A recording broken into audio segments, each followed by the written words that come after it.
The nannies revealed the terrible secrets of the families they worked for. The child who never cried. The girl here. A relative of mine worked as a nanny for a couple who lived nearby in the 70s. Every time she came, she was told that the baby was asleep and not to be disturbed. This baby never cried, she never heard or even saw the baby who was supposedly sleeping in the next room. Parents simply returned, thanked her and paid the agreed amount. I am not sure if my relative thought about it then, but she told me this story several times, so it probably still bothers her. The child could not sleep all the whole time. She didn't hear a sound coming from room, nothing. Now she thinks there was no child, but then what was the point? Spooky evening. Fiona Harris. We arrived at a very old building that reminded me of the house from Rosemary's Baby. There were two women there. I was taken to a huge room with a kitchen and a bedroom.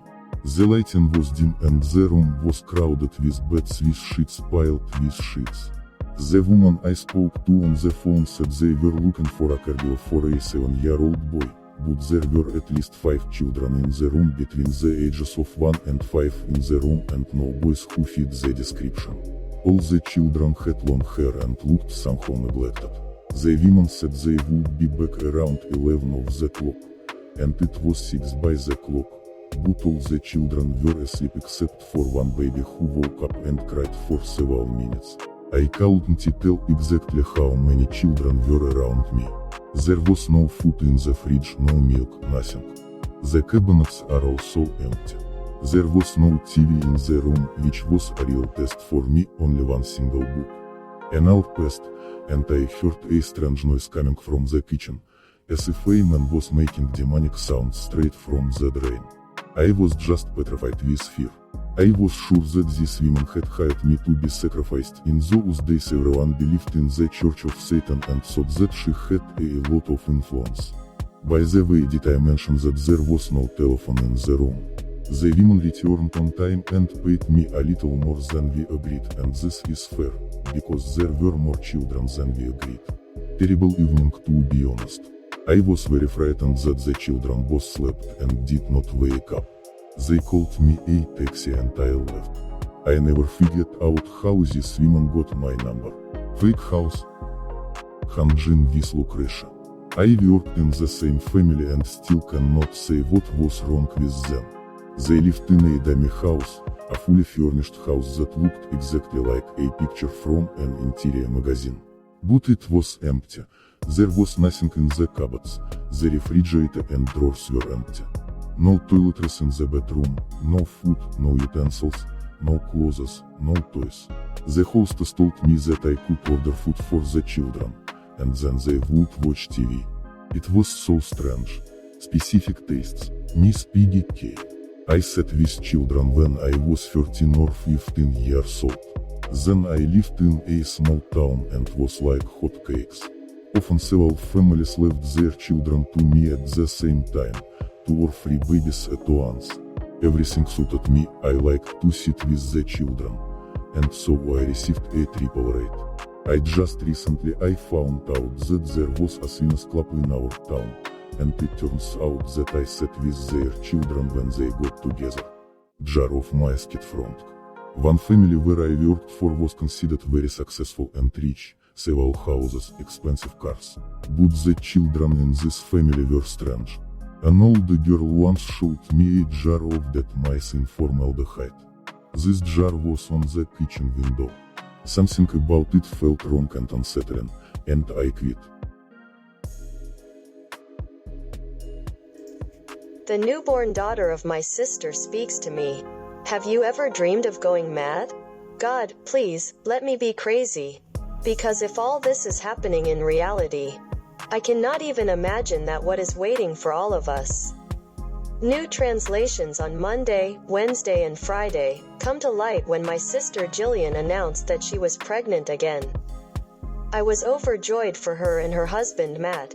They already have a 3-year-old son, Jared, who I just adore and always spoil. It was very exciting to become an aunt for the second time. Unfortunately, when she was 7 months pregnant, the world was hit by the COVID-19 pandemic and life seemed to come to a halt. Shortly thereafter, Matt was fired from his job.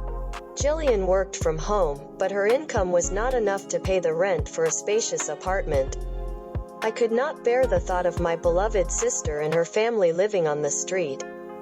My house has 3 bedrooms, and I invited them to stay with me until the pandemic subsided and their business improved. They agreed and soon moved. The sister and brother-in-law occupied one of the spare bedrooms and the nephew the other. A crib was set up in Jillian and Matt's room for a newborn baby. My dog Nova, a German Shepherd Rottweiler mix, was always very gentle with Jared.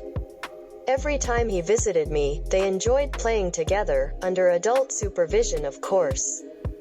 I often jokingly called Jared, Nova's little man, and was curious to see how she would react to an even smaller man. 2 months later, Jillian gave birth to a healthy baby girl. Matt was in 7th heaven and Jared also seemed happy that he now had a baby sister. I could not go to the hospital due to restrictions, but I managed to get the house ready for the baby's arrival. As soon as the car pulled into the driveway, Nova tucked her tail and whimpered. She had never done that before. I wanted to comfort her and somehow calm her down. But I had to help my sister out of the car while Matt went to get the baby carrier. Nova ran into the house and hid in my bedroom. Outside, I could not get a good look at my newborn niece. But once things calmed down, I decided to say hello to the newest member of the family, Akira. I looked into her little face, ready to tell her that I was her aunt, but something stopped me. There was an inexplicable, uncanny intelligence in her gaze. A strange awareness that so did not match her childlike face. The blue eyes looked at me as if they were evaluating me. As if they were wondering if I could be a problem for them. I did not know you were so afraid of babies, Matt jokingly threw at me when she noticed my confusion. I had to make an effort to smile and push the strange thoughts out of my head. I tickled Akira's little heels and welcomed her to the new world. I told myself that I was just tired and imagining everything.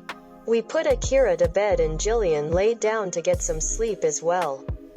Matt and Jared were playing in the living room. I was about to fill Jillian's water bottle, but as I was leaving the room, I heard a woman's voice say the word finger. It sounded childish, but I came to the obvious conclusion that my sister had said it. Who else could say it? I went back to Jillian to ask if she needed anything else, but she was already asleep. Then I heard it again. Finger, finger. I was taken aback and realized that the voice was coming from the crib. I looked inside and little Akira looked me straight in the eye and said, "Finger," again clearly. I just stood there and was silent. My brain was trying to process what it had seen and heard. I stumbled out of the room, walked down the stairs and asked Matt if it was normal for newborns to talk. "What?" he asked, looking at me like I had 2 heads. I realized how ridiculous my question sounded. "Oh, nothing." The baby monitor was not yet installed and he obviously did not hear the baby talking. It's worth noting that Nova refused to leave my room the entire time. She sat next to the bed and pricked up her ears. Since the day Akira came into the house, Nova had only left the room to go outside. She would do her business and then run up the stairs to the safety of my bedroom. The next morning we all sat around the table and ate breakfast. Of course, my little niece was there too. I decided to cut some more apples for us, and suddenly a large butcher knife that was always kept in a special stand fell on my finger. Let me put it another way. It seemed to pop out of the stand and landed with a sharp edge right on my finger. It was a long, deep cut, and within seconds the cutting board and apple slices were raspberry colored. Jillian and Matt rushed to my aid. Jillian asked why in the world I would cut apples with a butcher knife. I wanted to tell her to her face that that damn knife had brazenly attacked me. But I bit my tongue as I began to doubt.